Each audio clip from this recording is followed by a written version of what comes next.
Oh, there you Oh, go. there you are. How you doing, man? Good. How are you doing? Yeah, all good, thanks. Thanks for speaking to me at short notice. I know it was Hey, quite no problem. last minute. No problem. Happy to help, especially my friend, you know, Kirst, Kirsten is cool. Yeah, I think she used to work with you for a long time, didn't she? I believe Yeah, so, anyway. back at Roadrunner Records days. Yeah. Yeah, that's Mm. it. Yeah. So I'm like one of the first gigs I ever went to was actually DragonForce. I saw you guys at Leeds University on the Inhuman Rampage tour. Cool. Wow. It was it was busy, man. Like it was really busy. Like, I've been back there a few times in last, 20 years, and that was one of the busiest times I've ever seen it, just as, Inhuman Rampage came out. So yeah, it's a cool full circle thing to chat. So I'm doing like a 20-year anniversary thing for Guitar Hero for the Guardian. Just had a few questions about that to get into, just to sort of get your take on that. And I know you said some things on this topic previously, and I would probably agree with most of them. But what sort of memories do you have of being featured in the game? And do you think like a lot of fans found you like as a result of that? I know you had success before anyway, because that's when I remember you before, long before that game. I think the big thing about Guitar Hero and what it did for us is made us a household name actually Yeah, for Dragon Force because it really reached a bunch of people that we would never actually reach. A lot of these players of the game never listened to rock music or metal and probably never would be exposed to it if they didn't have this game in place. And the game really explores so many styles of rock music, and it kind of really build you up, when the first level and then get harder later on. So and this impact is still going now in a crazy way. And I've met players that are now professional players, and they they got into it because partly because of the Guitar Hero game. And I'm talking about yeah, famous players now. Yeah, they're guitar heroes themselves. yeah. I mean, especially as a British band as well. I think getting that audience in America was a big thing, wasn't it? Yeah, by then, you know, when Guitar Hero came out, it was 2007, I believe. Yeah, that's right. No, is it? Yeah, 2007. We're talking October, right, to hit the Christmas season. So we Yeah, already done all our US touring. We did Ozfest, on the main stage. We did two of our own headline show and we tours, and we did another one with Killswitch Engage and paired up with that. So we did all the stuff, and that really just kind of boom. Oh, this band, can they play here? No, we're done. We're done. We done the touring. So it was kind of crazy. It's like there was a demand for like us to come back, but it's like we already done it. Um, so when we did the tour in 2008, that kind of exploded. We were on the main stage playing just before the headliners of this festival called Mayhem Festival, which was headlined by Disturbed and Slipknot, and we were playing just before them. So it yeah, was wild, And massive. I Yeah, remember, yeah, the record label calling me up saying, "Wow, we're selling these albums like crazy now. Every week the sound scan coming in was like wild." yeah. You know that? Yeah, it's funny you should mention that because I was doing some research, around. Well, I'm still doing research for this piece, but did you know that Aerosmith, like the Guitar Hero Aerosmith, made more revenue than any of their albums ever? And that's unbelievable. So we're talking like Permanent Vacation, like Pump, like all them albums, like the video game made more money for them. That's just insane. Like it sounds, yeah, like it had a similar thing for you as well. And and it really is. It's just that audience, isn't it? Because if you think about, particularly on the earlier games, I think where it was like classic rock, um, young teenagers like in America and the UK and Europe, they're just not going to hear bands like Cheap Trick and Joan Jett and like the Butthole Surfers as well. It's just an amazing way of getting that exposure, I guess. And did you ever play the game yourself, like particularly like your own song? Yeah, I actually know the first two games.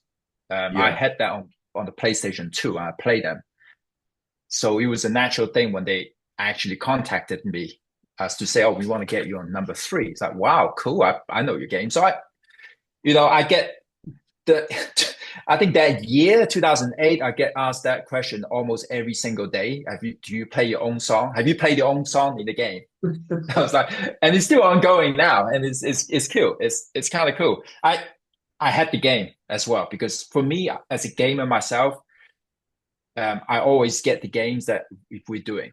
yeah, And so I had the PS3 version, I had the Nintendo Wii version as well, and I had them. Yeah, I sucked at it too. Just like everyone yeah. else. Playing I finished the whole game actually, and I just to see through the Fire and Flames. I think I had the advanced copy. Now you mentioned it. I had the advanced promo copy before everyone else. Yeah, so I Yeah. played it. Yeah, and it's like, oh shit, here you go. Here's the credits. After you finish. Yeah.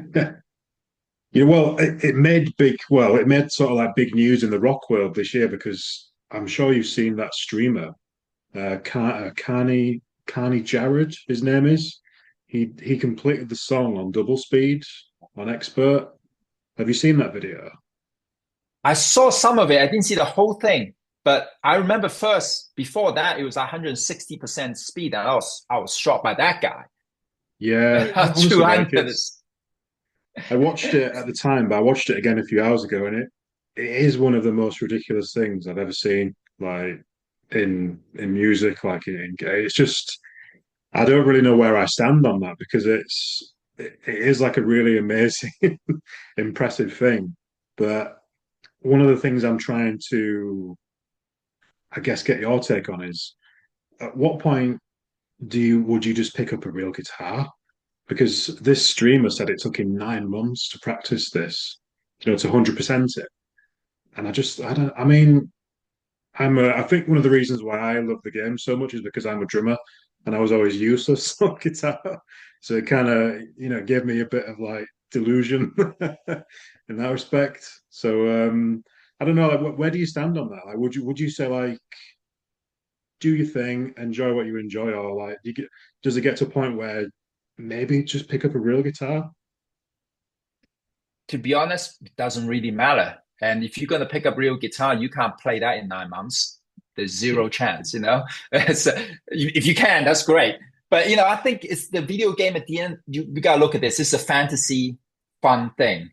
It's Yeah, just like if you play Call of Duty, you're gonna tell people why don't you pick up a real gun and go to war? No, this is true. it's Yeah, So for me, I think it's just cool. People enjoy it, and I enjoy video games. For that experience alone, and I don't want to be, doing certain things right in the game. So it's I have nothing against it, and there are people that have picked up and end up playing the guitar. So yeah, is this a small percentage, but even just that, it made such a huge difference to rock, guitar music, and metal um, in the world, especially in the US at that time. Playing guitar solos, anything kind of difficult and challenging, wasn't wasn't something that people were into.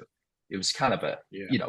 we were being laughed at back in the UK for a while. And when we in 2006 when the album came out, people got into it. I was kind of surprised because I was never expecting you know, I just couldn't see guitar music of guitar solos coming back at any Yeah. point. And then now look at the world now. We're in a whole different place. And I think Guitar Hero 3 have its place and inspired, made these new guitar heroes. I'll give you an example. It's like someone like Tim Henson from Polyphia, you know? Yeah, absolutely. Yeah, it's interesting you talking about the difficulty sort of steps of the game, and the harder stuff was featured towards the end. And I mean, Freebird is a really good example as well. Like that was, I know that's like a famous song, but again, like it's really bringing the guitar solo back And we saw in new metal for a long time that the guitar solo was a bit outlawed, wasn't it, for some reason? Um, but yeah, it's a crazy thing. And would you would you say that the how do you sort of view the band as a whole? Like, do you think it's obviously, it's great exposure, but do you think it ever overshadowed the rest of the band's work, or it became like a novelty thing? Like, do you kind of hope that people found through the Fire and Flames and then listen to other stuff, rather than just that? I made peace of it after all these years. It doesn't really matter. In the past, Yeah, I obviously thought differently, but now, you know what? It doesn't matter. If you only want listen to one Dragon Force song, it's totally cool. And there are people that yeah, gone further to discover us and further different music. Everyone's gonna pick their journey, what they want to do. And I'm glad we were part of their lives actually during that years. Dragon Force, this song through the Fire and Flames is really part of a certain era and the culture. It's more than just a song now. yeah. A couple years ago, it came out on Despicable Me 4, the movie. It was Oh, I used didn't in see that. the I yeah, didn't it know came out that. yeah, it was used on the NFL, the American football Yeah, semi-final. They call it the playoff, and they play that song in the commercial with the like. It was a huge thing, like on this Despicable Me 4 movie trailer, whatever, the commercial, right? yeah. And now years later, I got it to come out on Fortnite. Now it's part of Fortnite because the song was also featured on Rock Band, and then Rock Band Harmonix got bought by Epic Games, Yeah. and then now Fortnite is and Rock Band is all in one, right? Now this song really just Guitar Hero made it like a um evergreen song. That's it. Yeah, because I know the song's been featured on different Guitar Hero games. Like, I think there was like a Smash Hits one as well. Yeah, I was speaking to, I don't know if you know him, but I was speaking to Alex from Harmonix the other day, but yeah. he can't talk about it because he works for Epic now, as you say. So he's kind of got like, it's kind of a difficult thing to speak about old stuff. But yeah, and Rock Band as well. And I saw a few days ago, I listened to your song you did for Brawl Stars, a Draco Tale, and again, like we're just talking enormous audiences. I mean, that video's got like 25 million views on YouTube, and I think it is really. I think you've always had that close affinity with games, but I think for a lot of bands, maybe they should try it. Instead of trying to get into like mainstream TV and films, do it through video games. Like I think because I think rock music and metal, I think a lot of fans, there is crossover there, isn't there? And I'm guessing as a fan, it's been cool for you to do these collaborations as well, especially like, with Fortnite and things like that. Yeah, the thing about us Dragon Force doing it is it's authentic. We are total game nerds, right? you Yeah. know, so I think musicians at the end of the day they want to do what they want to do, right? Um, it's this artistic side in us that kind of say, well, I don't want to do this because I'm not into it. And luckily for us, video games is a real natural thing. It's like, oh, cool, can we do this thing for this game? Yeah, totally. Um, Yeah. and I feel like that's something that's important with musicians still is you gotta be legit to do what you do. And I feel like what our connection with why also Food Fire and Flames is so big is there are cues in there like that's going to video games. You can hear the music of video games being influenced in the song, the little Yeah. noise that I do that call it the Pac-Man noise. It all kind of comes in it. So it's not like it's kind of random coincidence. It became such a huge song in the game, but there's elements in there that people probably spotted it that we didn't think about first. Yeah. I mean, again, I bet it's something you've been asked a lot in your career, but do you have like a video game series that, has inspired you, not just on a musical level, but I suppose on like a personal level, like, like an artistic level? I mean, for me, I always look back to Metal Gear Solid.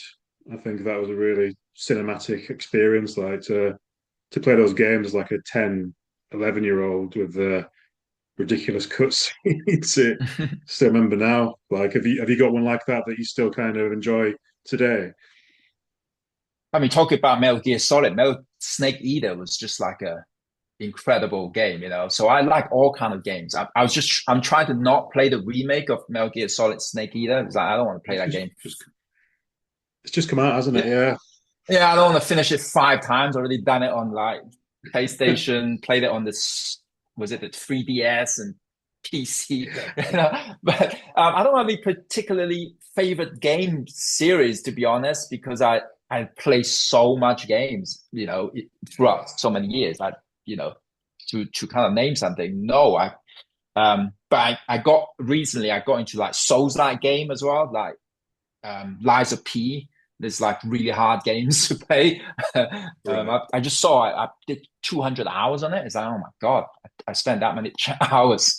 I should have, you can say to me, you should be practicing the guitar, Herman. But, you know, but yeah. This is it. Yeah, no, it's really interesting. And I feel like you're probably due a new album soon, right? Are you working on some new music? Yeah, we're working on, we're working on some new music and we got some collabs happening, you know, talking Yeah, about, you know, video game stuff. We always, um, you know, we get asked a lot to do that these kind of things. So we always, you know, trying to work on something like that, stuff like that too.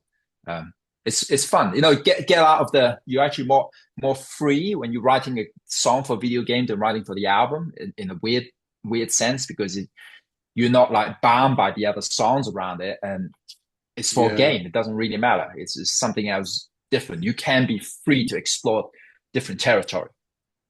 yeah. No, it's an interesting take. Yeah, um, yeah. No, it's really, really interesting stuff. Like just talking to you now, it's kind of. I think it's probably going to shift the way that I present all this. I've got an interview with Zach Wild tomorrow.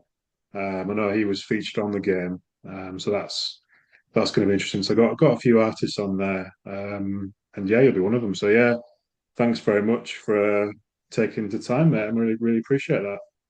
Yeah, thanks for having me. I hope your article goes well. When does it come out? You're planning to? Do you know? So the deadline is Monday, so it's going to be a busy weekend. But I think the actual 20-year anniversary of the first game on PlayStation 2 is Wednesday. I want to say Wednesday the 5th. Did Wednesday the is that Wednesday for the the 5th. first Yeah. one? So The first one that yeah, came out? yeah, 22 November the 5th, 2005. Yeah. A long time, man.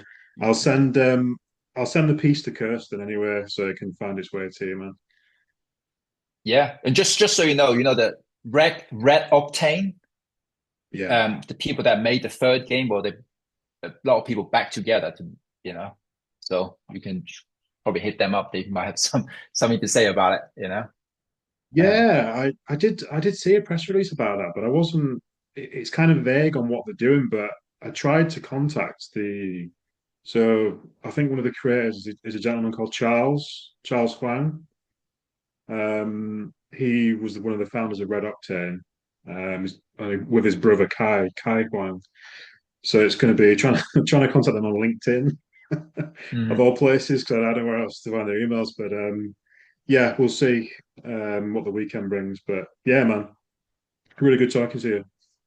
Yeah, great talking to you, and well, thanks for coming to that DragonForce show. That was a fun days for us back then. Yeah, it's Yeah, man. I mean, yeah. I saw you a couple of years after that. I think it was on the was it Ultra Beatdown, You the see album us in that came after Ultra as that. well. Yeah. Yeah, so I Mhm. think I think that was the last tour with the ZP the Yeah. singer. So Yeah. yeah, it's yeah, man. I mean, I've not seen you probably for about 10 years, something like that. So I'll have to come see you again. Yeah, that'd be really Yeah. cool. Hit us up next time we're in, you know, if you can make a show. Yeah. We'll get Yeah, you man, down. that'd That'll be be great. cool.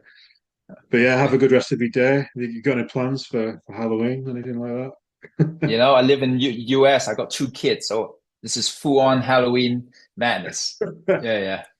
Yeah, Yeah. I think I've had like some trick or treaters knocking on the door while I've been on the call to you actually. So Oh yeah, well. But I can handle that. Yeah. yeah, man. Well, Cool. enjoy. Have a great weekend, and yeah, I'll catch you soon, man. Thanks very much. Yeah. Great talking to you. Thank you. Thank Cheers, you. man. Cheers. Bye. Bye. Bye.